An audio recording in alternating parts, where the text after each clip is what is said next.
اعوذ باللہ السمیع العلیم من الشیطان الرجیم بسم اللہ الرحمن الرحیم اللہم صلی علی محمد وآل محمد وعجل فرجہم۔ پیارے بچوں، السلام علیکم ورحمۃ اللہ وبرکاتہ۔ معلومات عامہ کے کویسچن لے کر آپ کے سامنے آپ کی بیبی جان حاضر ہیں۔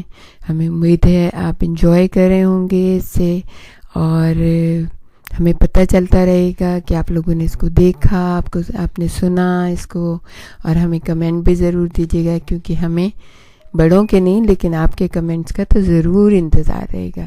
ٹھیک ہے، اللہ آپ کو خوش رکھے، صحت مند اور تندرست رکھے، اور انجوائے کریں لائف میں اپنی، اور علم حاصل کریں، کیونکہ علم کے بغیر زندگی نہیں ہے۔ ٹھیک ہے، معلومات عامہ یعنی جنرل نالج کے کویسچن آج آپ کے سامنے ہم پیش کر رہے ہیں۔ یہ ہے کہ پہلا کویسچن اس میں یہ ہے، نجف تو آپ کو پتہ ہی ہے، سب کے دلوں پہ یہ نام لکھا ہوا ہے، جو محبت کرنے والے لوگ ہیں، جو محبت کرنے والے بچے ہیں، جن کا جو علی کا نام سن کے جن کا زبان سے بے ساختہ درود نکلتا ہے، اللہم صلی علی محمد وآل محمد، اور جو نعرہ حیدری لگاتے ہیں یا دل دل میں خوش ہوتے ہیں، کیونکہ ان کا ذکر جو ہے وہ عبادت ہے، اور ہماری محفلوں میں ان کا ذکر بہت زیادہ ہوتا ہے۔ تو نجف میں امام علی کا کیا ہے؟ روضہ مبارک ہے جی۔ تو ہم آپ سے یہ سوال کرنا چاہتے ہیں کہ نجف کا جو حوزہ علمیہ ہے، یعنی کہ نجف میں جو اسکول ہے جہاں سے بڑے بڑے علماء بن کے آیت اللہ اور بہت بڑے بڑے جو ہمارے دین کے عالم ہیں، وہ ایجوکیشن حاصل کر کے 40 سال ایجوکیشن حاصل کرتے ہیں وہ، اور پھر وہ وہاں سے نکلتے ہیں، پھر ہماری رہنمائی کرتے ہیں، وہ کتنے سال سے قائم ہے، یعنی کتنا عرصہ گزر گیا اس کو کہ جب وہ قائم ہوا تھا۔ اس کا جواب کسی کو معلوم ہے؟ شاید آپ کی ماما کو معلوم ہو یا آپ کی گرینڈ پیرنٹ کو معلوم ہو۔ اچھا نہیں تو چلے ہمیں آپ کو بتا دیتے ہیں کہ وہ جو ہے اتنے عرصے سے قائم ہے، یعنی کہ 1000 ایئر،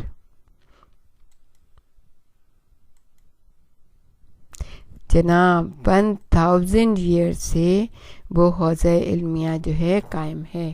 اور آپ کو پتہ ہے کہ اتنے عظیم وہاں سے لوگ جو ہے نا پڑھ کے نکلے ہیں، اور جنہوں نے ہماری قوم کی رہنمائی کی، اور آپ کو پتہ ہے آج جو آپ کو سب اچھی باتیں پتہ چل رہی ہیں، اور قرآن آپ کے درمیان ہے، اہل بیت کی ساری سوانح عمری اور جنرل نالج اور سائنس، اور جو بھی آپ کے پاس علم ہے وہ سب اسی وجہ سے ہے کہ ہزاروں سال سے آپ کے یہ مدرسے جو ہے نا قائم ہیں، اور نجف میں جو مدرسہ ہے، اسکول ہے، وہ 1000 سال سے 1000 ایئر سے زائد بھی ہو گیا ہے اس کو قائم ہوئے۔ اچھا، تو دوسرا سوال آپ سے یہ ہے، جنرل نالج کا ہے، اسلام لوگوں کی تعداد کے اعتبار سے دنیا کے مذاہب میں کون سے نمبر پر ہے؟ یعنی آپ کو پتہ ہے نا کہ دنیا میں مختلف مذاہب ہیں، بدھ مت بھی ہے، کرسچینٹی بھی ہے، جوڈازم بھی ہے، اور ہندوازم بھی ہے، بہت سارے مذاہب ہیں، لیکن اسلام میں جو کتنے لوگ ہیں، جو کہ بہت زیادہ ہیں، کسی مذہب میں کسی میں کم ہیں، تو سب سے زیادہ کون سے نمبر پہ ہے دین اسلام میں جو لوگ ہیں؟ تو اس کا جواب یہ ہے کہ دوسرے نمبر پہ، تمام مذاہب میں دین اسلام جو ہے وہ دوسرے نمبر پہ لوگوں کی تعداد کے اعتبار سے، اور انشاءاللہ وہ وقت بھی آئے گا کہ جب ہمارے زمانے کے امام آئیں گے، جن کا انتظار سب کر رہے ہیں، اور وہ پوری دنیا میں دین اسلام کو پیش کریں گے، اور اس وقت تمام دنیا میں لوگ جوگ در جوگ جو ہے نا دین اسلام میں داخل ہوں گے، اور دنیا میں ایک ہی مذہب ہوگا، اور وہ دین اسلام ہوگا، اللہ کے دین کا نام بلند ہوگا، اور یہ زمین اللہ کے نور سے روشن ہو جائے گی، جگمگا اٹھے گی۔ اور اسی لیے کہا جاتا ہے کہ جب بھی آپ کو امام کی یاد آئے تو آپ کون سی دعا پڑھیں؟ اللہم بسم اللہ الرحمن الرحیم اللہم کل ولیک الحجت ابن الحسن صلواتک علیہ وعلی آبائے فی ہذہ الساعة وفی کل ساعة ولیم و حافظاً و قائداً و ناصراً و دلیلاً و عینا حتی تسکنہ ارضک طوعا و تمتعہ فیہا طویلا. جن کو یاد ہے ان کو یاد ہے، جن کو نہیں یاد ہے وہ اچھے سے یاد کر لیں. اور جب بھی آپ کو کوئی مشکل پیش آئے نا تو بس یہ دعا پڑھ کے آپ کہیں یا امام زمانہ آپ میری مدد کیجئے، تو امام زمانہ آپ کی مدد کے لیے آ جائیں گے. ٹھیک ہے. اچھا بھائی، اب یہ ہے ایک اور جنرل نالج کا کویسچن آپ سے، یہ ہے کہ انار میں ایک دانہ جنت کا ہوتا ہے. یعنی جب آپ انار کھاتے ہیں نا تو جب آپ اسے نکالتے ہیں تو بہت ہی مشکل سے وہ انار جو ہوتا ہے نکلتا ہے اور ادھر ادھر بکھر جاتا ہے، کچھ زمین پہ گر جاتے ہیں، کچھ ادھر ادھر ہو جاتے ہیں. لیکن آپ کو یہ بتائیں کہ ایک دانہ بھی نہیں چھوڑا کریے، اس لیے کہ اس میں ایک دانہ ضرور جنت کا ہوتا ہے. تو اگر گر بھی گیا ہے آپ اس کو اچھے سے دھو کے مگر کھا لیا کریں. اور جمعے کے دن انار ضرور کھایا کریں، اگر آپ کو مل جائے تو پورا انار کھائیں کیونکہ اس میں ایک دانہ جنت کا ہوتا ہے. اور یہ قول کس معصوم کا ہے کہ انار میں ایک دانہ جنت کا ہوتا ہے؟ آپ کو پتہ ہے؟ چلیں، اگر نہیں آپ کے ذہن میں ابھی آ رہا ہے کوئی بات نہیں ہے، ہم آپ کو بتا دیتے ہیں کہ یہ معصوم کا قول ہے. اور یہ کس نے کہا؟ یہ جناب رسول خدا نے کہا. بعد میں ائمہ معصومین نے اس کا تذکرہ کیا ہے. جو سب سے پہلے رسول خدا نے ہمیں بتایا کہ انار پورا کھانا چاہیے کیونکہ اس میں ایک دانہ جنت کا ہوتا ہے. لیکن اگر ایک ہی بڑا سا انار ہو اور سب میں تقسیم ہو جائے تو کوئی بات نہیں ہے. کبھی کسی کوئی جنت میں کا دانہ کھا لے گا، کبھی کوئی، تو اس پہ لڑائی نہیں کرنی چاہیے، بس یہ سب مل کے کھا لیں. صحیح ہے. اور پھر یہ بھی ہوتا ہے کہ اگر کسی ایک نے کھا لیا اور وہ جنتی ہو گیا تو وہ اس سے اچھے سے سب لوگ ایک دوسرے سے سلوک سے رہیں تو وہ اللہ تعالیٰ سے سفارش بھی کر سکتا ہے، اپنے بہن بھائیوں کی، اپنے ماں باپ کی شفاعت کر سکتا ہے. ٹھیک ہے. تو وہ لڑائی بھی نہیں کرنی ہے. ٹھیک ہے نا. اچھا، ایک اور کویسچن آپ سے یہ ہے کہ مشہور سخی جو بہت جینرس ہارٹڈ تھا، حاتم طائی کا پوتا یعنی اس کا گرینڈ چائلڈ جو تھا، جو محب اہل بیت تھا اور اسے معاویہ ابن ابی سفیان نے شہید کروا دیا، ان کا نام کیا تھا؟ بہت مشہور ہے حاتم طائی. تو آپ نے کہانیاں بھی پڑھی ہوں گی حاتم طائی کی، بہت زیادہ مشہور. اس نے اپنے گھر میں 7 دروازے بنائے تھے، ہر دروازے سے وہ کوئی بھی اگر 7 دروازوں سے آتا تھا وہ اس کو عطا کیا کرتا تھا. لیکن امام علی نے اس سے بھی بڑھ کے ایک بات کی، کہا حاتم طائی 7 دروازے پہ آنے کی کیوں تکلیف دیتا تھا؟ ایک ہی دروازے سے اتنا عطا کر دیتا کہ وہ پھر آنے کی دوسرے دروازے پہ اس کو ضرورت ہی نہیں پڑتی. لیکن بہرحال وہ تو مولا علی تھے، وہ تو یہ کہہ بھی سکتے ہیں اور انہوں نے کر کے بھی دکھا دیا بہرحال. لیکن حاتم طائی بہت سخی تھا اور وہ جو ہے نا اس کی سخاوت کی بنا پہ اللہ تعالیٰ نے اور جناب رسول خدا نے اس کا ذکر کیا ہے اچھائی میں ہے. تو ان کے پوتے کا کیا نام تھا جو کہ محب اہل بیت تھے، بہت محبت کرتے، اسی وجہ سے ان کی شہادت ہوئی. اور ان کا نام تھا حجر ابن عدی.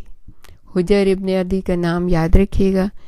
بہت ہی محبت اہل بیت میں ان کو شہید کیا گیا اور بہت بہت تکلیف ہوئی ائمہ اہل بیت کو ان کی شہادت کے اوپر. حجر کا مزار بھی شہید کر دیا گیا ابھی کچھ عرصے پہلے، جو ہے یہ تھا کہ ان کے مزار کو بھی ڈھا دیا گیا. تو ایسے اچھے لوگوں کا نام یاد رکھنا چاہیے تاکہ کبھی کبھی ہم ان کا تذکرہ کریں تو ہمارے دل بھی ایمان میں مضبوط ہو جائیں. اچھا، اب ایک کویسچن آ گیا، شاید آپ نے سنا ہو کبھی مجالس وغیرہ میں، کہ اگر علی نہ ہوتے تو میں ہلاک ہو جاتا. یہ جملہ کس کا ہے؟ کون سی ہستی نے یہ جملہ کہا ہے؟ اگر علی نہ ہوتے تو میں ہلاک ہو جاتا، یعنی کہ علی نے مجھے بچا لیا، اگر وہ نہ ہوتے تو میں ہلاک ہو جاتا. تو اس کا جواب یہ ہے کہ حضرت عمر جو مسلمانوں کے دوسرے بادشاہ یا خلیفہ آپ کہہ دیں وہ تھے، انہوں نے کہا تھا کیونکہ مولا علی کو اگر پتہ چل جاتا تھا کہ انہوں نے کوئی غلط فیصلہ دے دیا ہے تو وہ جا کے اس فیصلے کی تصحیح کر دیتے تھے. اور بعض دفعہ ایسا بھی ہوتا تھا کہ کسی کے اوپر انہوں نے قتل کی حد جاری کر دی کہ یہ مجرم ہے, اس کو جا کے قتل کر دو, یا کوئی ایسا ہے اس کو رجم کر دو, یا جو بھی انہوں نے فیصلہ دے دیا. حضرت علی کو پتہ چلا, وہ گئے اور کہا کہ نہیں, یہ تم نے غلط فیصلہ کیا ہے, اس کو اس طرح سے کرو. تو آپ فیصلہ کرتے تھے, تو وہ کہتے تھے کہ اگر علی نہ ہوتے تو میں ہلاک ہو جاتا, یعنی کہ میں یہ فیصلہ غلط کر دیتا اور اللہ کی بارگاہ میں میری ہلاکت ہو جاتی. اچھا, اب سوال ایک اور ہے. آپ لوگ ایران تو گئے ہوں گے ضرور, اگر نہیں گئے تو ہم اللہ تعالیٰ سے دعا کرتے ہیں کہ آپ کو یہ بہت پیاری سی جگہ ضرور دکھائے, آپ زیارت کے لیے جائیں. امام رضا علیہ السلام کا, معصومہ قم کا سلام اللہ علیہ کا وہاں پہ روضہ مبارک ہے, بہت سی مرادیں آتی ہیں, بہت ہی خوبصورت ملک, بہت ہی خوبصورت شہر ہے وہاں پہ. تو اگر آپ نیشا پور میں گئے ہیں نا, نیشا پور بہت خوبصورت جگہ ہے, ضرور اپنے ماما سے کہیے گا کہ آپ کو لے کے چلیں وہاں پہ. اور وہاں پہ ایک مشہور شاعر کی قبر ہے, تو اس شاعر کا نام آپ کو پتہ ہے کیا ہے؟ بہت ساری رباعیاں اس نے فارسی میں کی ہیں, لوگ ان کی بہت عزت کرتے ہیں, اور بہت بہت ان کا نام جو ہے مشہور ہے. ان کا نام ہے عمر خیام. ہم نے دیکھا ہے, ان کا مقبرہ بھی دیکھا ہے. لوگ وہاں پہ بہت ساری ان کی رباعیات لکھی بھی ہوتی ہیں, لوگوں کو یاد بھی ہوتی ہیں, بہت ساری چیزیں ہوتی ہیں. تو ان کا نام یہ ہے. اچھا, ایک اور اب ہم مقدس مقامات ہیں ان کے بارے میں آپ کو تھوڑا سا بس 2-4 سوالات ہیں, ان کے بارے میں ہم آپ کو بتائیں گے. کہ ایک سوال یہ ہے کہ قرآن مجید میں ام القریٰ کس شہر کو کہا گیا ہے؟ ام القریٰ جو ہے وہ قرآن مجید میں اس کا جواب یہ ہے مکہ مکرمہ کو کہا گیا ہے.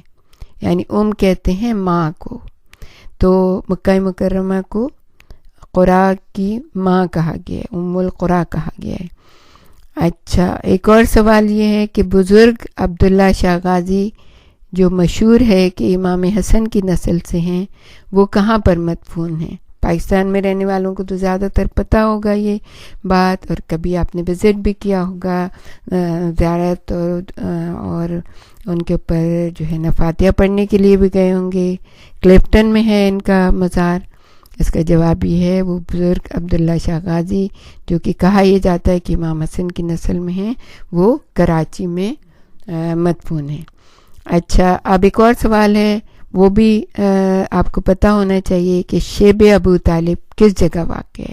شیب ابو طالب کا نام آپ نے بہت سنا ہوگا, جہاں پہ کفار مکہ نے رسول اور تمام آل رسول کو جو ہے نا حضرت ابو طالب اور جتنے جناب ختیجۃ الکبریٰ, بی بی فاطمہ الزہرا 3 سال تک شیب ابو طالب میں بند رکھا. ان کو کھانے پینے کی بڑی دقت ہوتی تھی, ان کے پانی نہیں ملتا تھا, بہت مصائب اٹھائے انہوں نے 3 سال تک. تو وہ کہاں پہ ہے؟ اس کا جواب یہ ہے کہ مکہ ہی سے کچھ فاصلے کے اوپر شیب ابی طالب ہے. پھر ایک اور سوال یہ ہے کہ قدم گاہ امام رضا علیہ السلام کس شہر میں ہے؟ اگر آپ گئے ہوں گے وہاں پہ ایران, جیسے کہ ہم نے پہلے بھی کہا, تو بہت ہی خوبصورت جگہ ہے. وہاں پہ ایک چشمہ بھی ہے جہاں پہ پانی نہیں ہوتا تھا وہاں, تو امام نے پانی طلب کیا, نہیں ملا تو آپ نے ایک پتھر پہ ہاتھ رکھا, تو وہاں پہ ٹھنڈا اور میٹھا پانی جو ہے نا جاری ہو گیا. امام نے اس سے وضو کیا, وہ چشمہ بھی موجود ہے, اور امام کے قدم بھی وہاں پہ ہیں, قدم گاہ بھی ہے. دونوں پاؤں امام نے جب ایک پتھر پہ نماز پڑھی تو آپ کے دونوں مبارک قدموں کے نشان اس پہ آ گئے. اللہ تعالی ہم سب کو اس کی زیارت کرائے. وہ نیشا پور میں ہے.